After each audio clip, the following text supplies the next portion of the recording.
ನಾವೊಂದು ಪ್ರಯಾಣ ಮಾಡ್ತಾ ಇದ್ದೀವಿ ಅಂದರೆ ಬಸ್ಸಲ್ಲಾದರೂ ಅಥವಾ ಟ್ರೈನಲ್ಲಾದರೂ ಯಾವುದ್ರಲ್ಲಾದರೂ ಒಂದು ಪ್ರಯಾಣ ಮಾಡ್ತಾ ಇದ್ದೀವಿ ಅಂದರೆ ಟಿಕೆಟ್ ತುಂಬಾ ಮುಖ್ಯ. ಟಿಕೆಟ್ ಇಲ್ಲದೇ ಹೇಗೆ ಪ್ರಯಾಣ ಮಾಡೋಕ್ಕೆ ಆಗೋದಿಲ್ವೋ ಅದೇ ರೀತಿಯಲ್ಲಿ ದುಡ್ಡು ಇಲ್ಲ ಅಂದರೆ ನಾವು ಜೀವನ ನಡೆಸೋಕ್ಕೆ ಆಗೋದಿಲ್ಲ. ದುಡ್ಡು ಅನ್ನೋದು ತುಂಬಾ ಅಂದರೆ ತುಂಬಾ ಇಂಪಾರ್ಟೆಂಟ್. ದುಡ್ಡನ್ನು ಯಾವತ್ತಿಗೂ ನೆಗ್ಲೆಕ್ಟ್ ಮಾಡಬಾರ್ದು. ನೋಡಿ, ಎಲ್ಲರಲ್ಲೂ ಇರುತ್ತೆ, ನಾವು ದುಡ್ಡನ್ನು ಉಳಿಸ್ಬೇಕು, ನಾವು ಅದನ್ನು ಕೂಡಿಡಬೇಕು, ಅದರಿಂದ ನಾವು ಜೀವನದಲ್ಲಿ ಮುಂದೆ ಬರಬೇಕು, ತುಂಬ ಕನಸುಗಳನ್ನು ಇಟ್ಕೊಂಡಿರ್ತಾರೆ. ಆದರೂ ಅವ್ರ ಕೈಯಲ್ಲಿ ದುಡ್ಡು ಉಳಿತಾ ಇರಲ್ಲ. ಯಾಕೆ? ನೋಡಿ, ಇದೊಂದು ದೊಡ್ಡ ಸಮಸ್ಯೆ ಅಂತ ಅಂದ್ಕೊತಾರೆ ಕೆಲವೊಬ್ಬರು. ಯಾಕೋ ನಮ್ಮ ಮನೇಲಿ ಲಕ್ಷ್ಮಿ ನಿಲ್ತಾ ಇಲ್ಲ, ಏನಾರು ಒಂದು ಕಾಟ ಇದೆಯೇನೋ, ಏನಾರು ಒಂದು ತೊಂದರೆ ಇದೆಯೇನೋ, ಈ ಥರ ಸುಮಾರು ಕಡೆ ಪರಿಹಾರನ ಹುಡುಕ್ತಾ ಇರ್ತಾರೆ. ನೋಡಿ, ಸ್ವಲ್ಪ ನಾವು ತಾಳ್ಮೆಯಿಂದ ಯೋಚನೆ ಮಾಡಿದರೆ ದುಡ್ಡು ಯಾಕೆ ನಮ್ಮ ಕೈಯಲ್ಲಿ ಉಳಿತಾ ಇಲ್ಲ ಅನ್ನೋದು ನಮಗೆ ಗೊತ್ತಾಗುತ್ತೆ. ನೋಡಿ, ದುಡ್ಡು ಉಳಿಸ್ಬೇಕು ಅನ್ನೋದೇನಿದೆ ಅಲ್ವಾ, ಇದು ಎಲ್ರಿಗೂ ಇರೋದಿಲ್ಲ. ಕೆಲವೊಬ್ಬರಿಗೆ, ಅಂದರೆ ಯಾರಿಗೆ ಜವಾಬ್ದಾರಿ ಇರುತ್ತೋ ಲೈಫಲ್ಲಿ ಅವರಿಗೆ ನಾನು ದುಡ್ಡು ಉಳಿಸ್ಬೇಕು ಅನ್ನೋ ಒಂದು ಯೋಚನೆ ಬರುತ್ತೆ. ಎಲ್ಲರ ಹತ್ರನೂ ಇವಾಗ ದುಡ್ಡು ಇದ್ದೇ ಇರುತ್ತೆ. ಪ್ರತಿಯೊಬ್ಬರು ಏನಾದ್ರು ಒಂದು ಕೆಲಸ ಮಾಡ್ತಾ ಇರ್ತಾರೆ. ಕೂಲಿ ಮಾಡ್ತಾನೆ ಅಂತಂದ್ರೆ ಅವ್ನು ದಿವಸಕ್ಕೆ ಏನಿಲ್ಲ ಅಂದರೆ ಒಂದು 300 ರೂಪಾಯಿನಾದರೂ ಸಂಪಾದನೆ ಮಾಡ್ತಾ ಇರ್ತಾನೆ. ಎಲ್ಲರ ಹತ್ರ ದುಡ್ಡು ಇದ್ದೇ ಇರುತ್ತೆ. ನೋಡಿ, ಈಗ ನಾವು ಅದನ್ನು ಹೇಗೆ ಖರ್ಚಾಗ್ತಾ ಇದೆ ಅನ್ನೋದ್ರ ಬಗ್ಗೆ ಸ್ವಲ್ಪ ಕೂತ್ಕೊಂಡು ತಾಳ್ಮೆಯಿಂದ ಯೋಚನೆ ಮಾಡಬೇಕು. ನಾವು ಯಾವುದಕ್ಕೆ ಖರ್ಚು ಮಾಡ್ತಾ ಇದ್ದೀವಿ?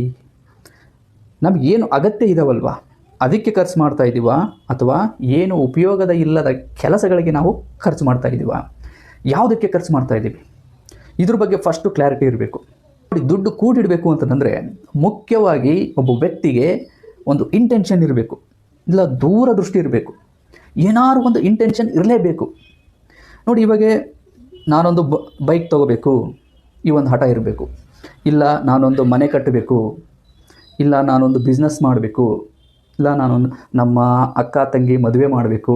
ಇದು ಯಾವುದೂ ಇಲ್ಲ ಅಂದರೂ ಮನೆಯವ್ರ ಮೇಲೆ ಪ್ರೀತಿಯಾದರೂ ಇರಬೇಕು. ಮನೇಲಿ ಯಾರು ಇರ್ತಾರಲ್ವ ನಮ್ಮವರು ಅಂತ, ಅವ್ರ ಮೇಲೆ ಪ್ರೀತಿ ಇದ್ದರೆ ಅವರನ್ನು ಮುಂದೆ ಸಾಕೋದಕ್ಕೋಸ್ಕರನಾದರೂ ದುಡ್ಡನ್ನು ವ್ಯಕ್ತಿ ಕೂಡಿ ಇಟ್ಟೇ ಇರ್ತಾನೆ.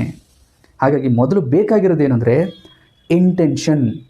ಇಲ್ಲ, ನಾನು ಅದನ್ನು ಮಾಡಲೇಬೇಕು, ನಾನೊಂದು ಮನೆ ಕಟ್ಟಲೇಬೇಕು, ಈ ಥರ ಒಂದು ಹಠ ಇರಬೇಕು, ಛಲ ಇರಬೇಕು, ಒಂದು ಹುಚ್ಚು ಇರಬೇಕು. ಆಗ ವ್ಯಕ್ತಿ ಪ್ರತಿ ತಿಂಗಳು ಸ್ವಲ್ಪನಾದರೂ ದುಡ್ಡು ಎತ್ತಿ ಇಟ್ಟೇ ಇರ್ತಾನೆ.